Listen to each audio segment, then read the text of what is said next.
Hit it.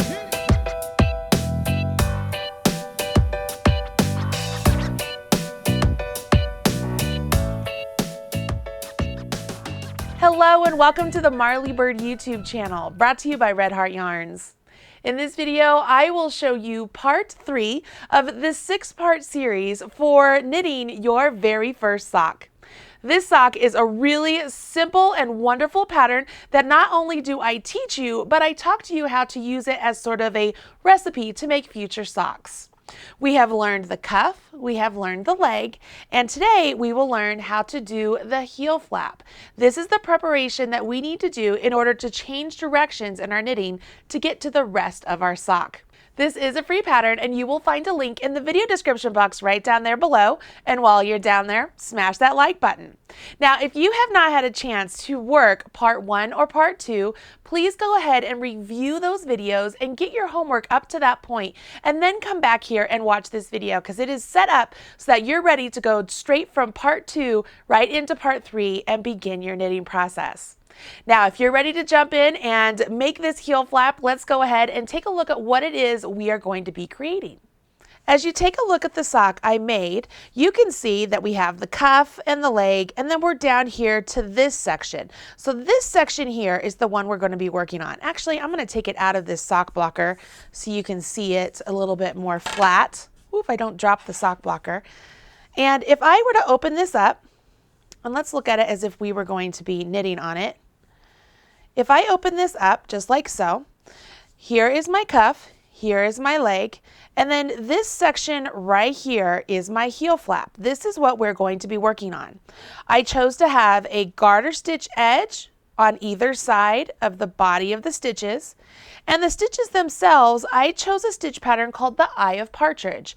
Now, the Eye of Partridge is where you slip a stitch and then knit a stitch on one row, you purl back, and on the next row, you knit the stitches that you had slipped and you slip the stitches that you had knit. So of course there's that one purl row in between, but what that does is it creates a little bit extra thickness on the heel of the sock, making it a little bit more durable. You can also do just a basic sock heel that's where you would slip a stitch, knit the next stitch, and then continue on just keeping that column of stitches as slipped through the entire heel. I actually did that on a sample so I could show you. As you take a look down here at this one, so on this particular sock, here's my cuff, here's my leg, and on this one, instead of doing the Eye of Partridge, I made it so that the slip stitches were always in the same column, and it gives a different look, right? Okay, and this is a little bit thicker. Once you start working this, you will notice, obviously you can't tell over the video, but it is a little bit thicker than the rest of the sock, making it a little bit more durable. Same thing with the Eye of Partridge right here. It is a little bit thicker, making it more durable. This part of the sock will be more durable. Now, is the heel flap the only way to make a heel of a sock? Absolutely not. There's a lot of different ways to make the heel of the sock. But for this particular video and this particular pattern, that's how I decided to write this pattern up, is with the heel flap, because I feel like it's really easy and it fits really well into my idea of having this pattern as a recipe.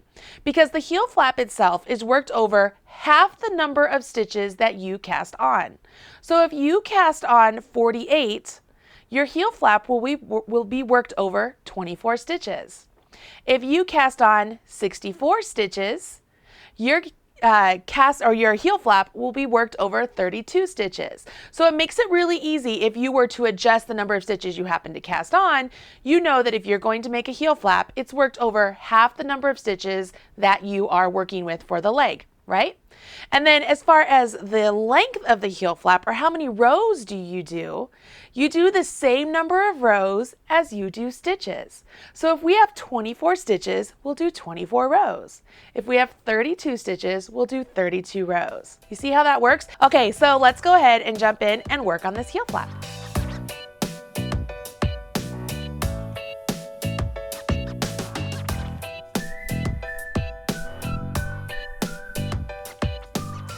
What I want to do here is I want to essentially put all of my stitches from needle 4 and all of my stitches from needle 1 onto one needle, because that will give me my total of 24 stitches that I want to work on back and forth for my example.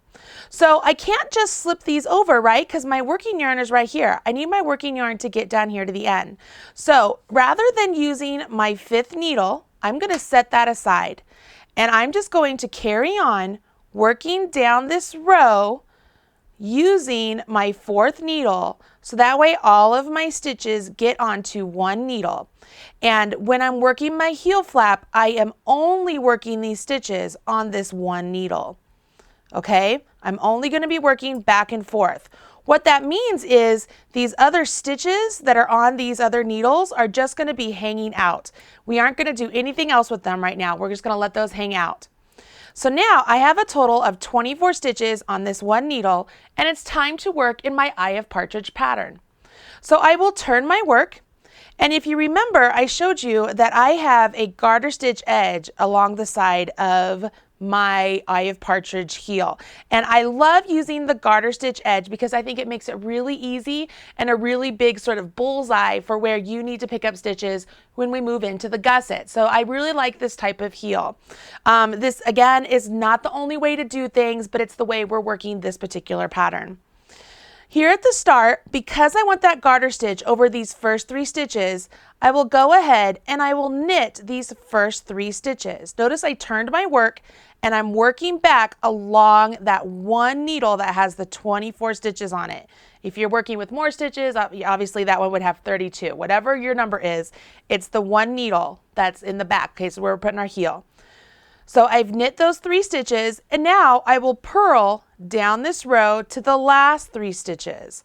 So I'm just purling all the way down to the last 3 stitches. Remember, I did stripes, that's why I have this join back here of the color change. I didn't tuck in my ends yet at this one because I wanted to wait till I got the heel flap done before I wove in those ends, but I've done all the others. When I get down here to the last 3 stitches, because I want the last 3 stitches to remain in garter stitch, I will knit them. To my last 3 stitches, I will go ahead and knit them. 2 and 3. I'm at the end. Go ahead and turn my work completely. It's just like I'm working with two needles, guys. I'm not doing it in the round. We're just working back and forth, okay? We're just working back and forth. We are not working in the round. So I turn my work and I'm going to work on top of these same stitches I just got done working with, but now I'm going to jump into my stitch pattern. I will knit my first 3 stitches, and then I will slip one, knit one, slip one, knit one, all the way down to my last 3 stitches. Then I'll knit those 3. We'll do that on this first row. You ready? So we'll knit our first 3. 1, 2, 3. Now with my yarn and back, I'm slipping as if to purl, slipping it over, and then I'm knitting my next stitch, slipping as if to purl, and knitting my next stitch, slip as if to purl, and knit my next stitch, slip as if to purl, knit my next stitch. You see how this goes? We're going to do this all the way down to the last 3 stitches. It's called the Eye of Partridge.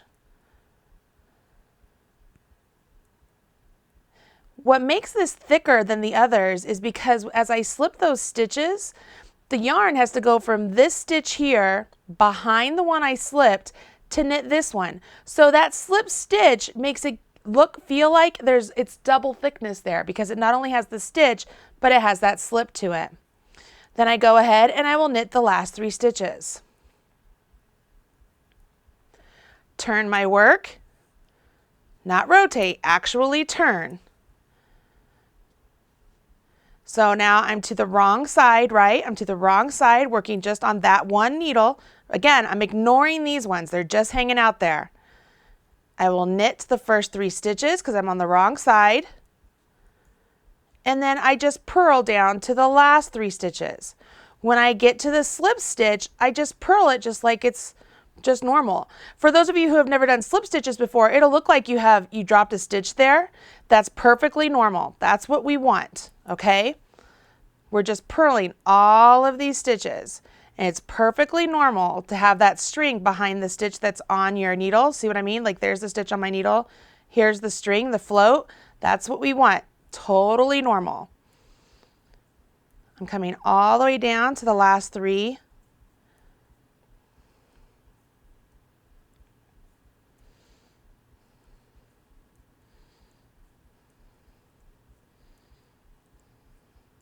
And then I'll knit these 3.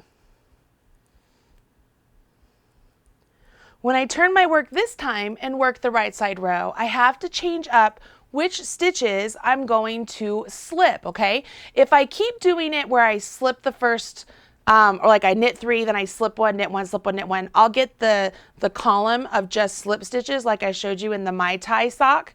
But I want my slip stitches to alternate, and that's what gives me the Eye of Partridge look. So when I turn my work this time, let's go ahead and knit my first 3. So 1, 2, 3. Last row, I slipped this one. This time, I'm going to knit this one and slip this one. Knit, slip, knit, slip.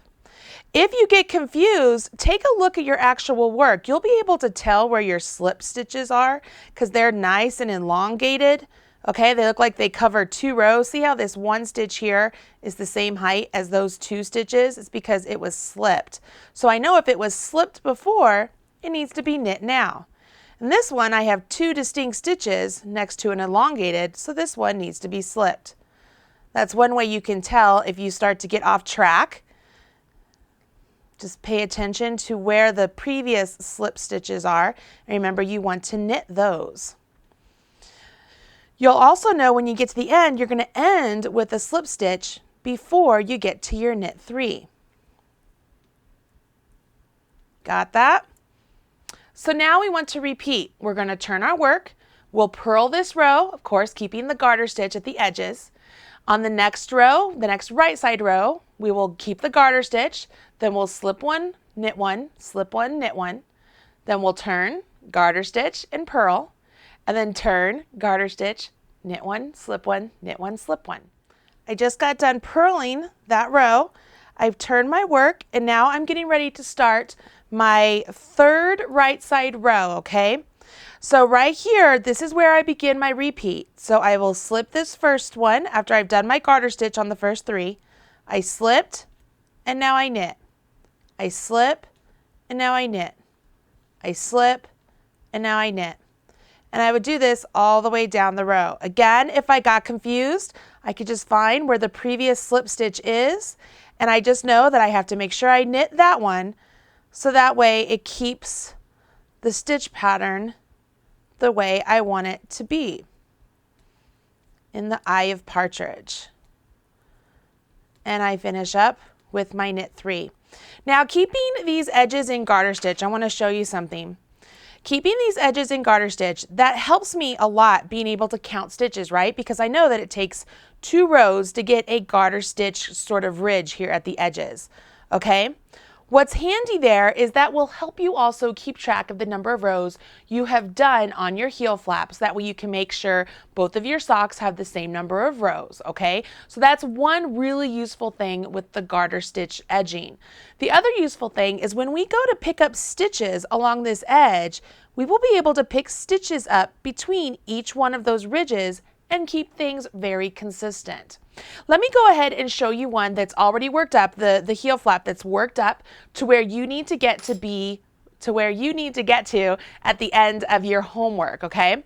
So if we take a look at this one right here, this is the other, this is the mate to this one, and I've already worked up the Eye of Partridge. It's a little bit thicker. You can see on the inside, all my nice floats are all worked across there, and those floats are where I slipped stitches. I have my nice garter stitch edge all along the edge here. And if I go and I count these garter stitch ridges, I have 12 ridges. And I ended at the end of my right side row, okay? I want to make sure I end at the end of my right side row, and I have 12 ridges, and I have my nice Eye of Partridge. This is what yours will look like when you're done with your homework for this week. I've given you the number of stitches you need to use for your heel flap. Remember, it's half the number of stitches you cast on. I've told you how many rows you need to do for your heel flap. It's the same number of rows as you have stitches. I've also told you it's important that you finish on the right side row when you're done with your heel flap, right? But what is a heel flap? What is it you are creating? Let me show you. I put my partially finished sock on the sock blocker I've been showing you all along. And what I want you to see here is that these stitches up here, the ones that we haven't worked with when we made our heel flap, those are the top of our foot. So those stitches are the top of the foot. The heel flap itself right here, this is what is going down the back side of our heel. So this is what would be going up against your shoe, okay? This distance from right here of your leg down here is enabling us to then next week turn our heel and pick up stitches along the edge of this heel flap, working along all of these stitches all the way around, and that is what creates our gusset. And the gusset is where we have a larger number of stitches than what we did for our leg, okay? Because we need to make sure that our foot from this point to this point is able to actually fit into our sock. So by working our heel flap here, picking up stitches along our heel flap and then working stitches along the leg of our sock and then doing the same on this side, that allows us to have more stitches than what we cast on. And it will allow us to get this distance right here to be large enough for us to get our foot in the sock, okay? Once we pick up all those stitches, we will actually be decreasing down to get back to the same number of stitches as we had when we cast on. So that way we go from this large section here and then come down to the side of the foot. But you know, that's what we will learn next week. But I want you to have an idea of what it is you're doing, okay? So when you're creating this heel flap, this is the part of the sock you are actually creating. Not only is this functional because it gives us that extra length we need to be able to get the extra stitches to get this width that we need for our particular sock, but it also allows us to change directions in our knitting. We have been knitting in a tube straight down, and by doing this heel flap, we're now prepping ourselves to be able to change directions to make our sock flow the opposite direction, so that way we get an actual shape of a sock.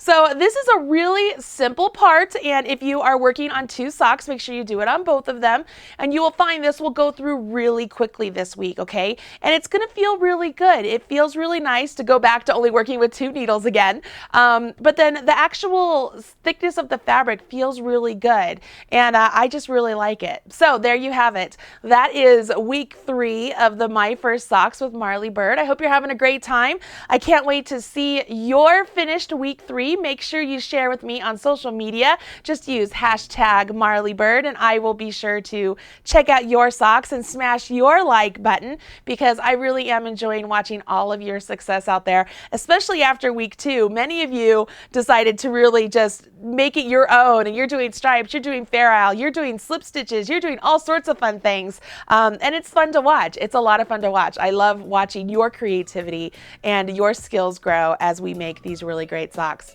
All right, so finished week 3, we will move on to week 4 and get ready to really see this sock take shape, and you'll be able to try it on at that point and really start to be like, oh my gosh, I can't believe I'm making this. All right guys, I'm Marley Bird, proud spokesperson for Red Heart Yarns, and I will talk to you soon. Bye.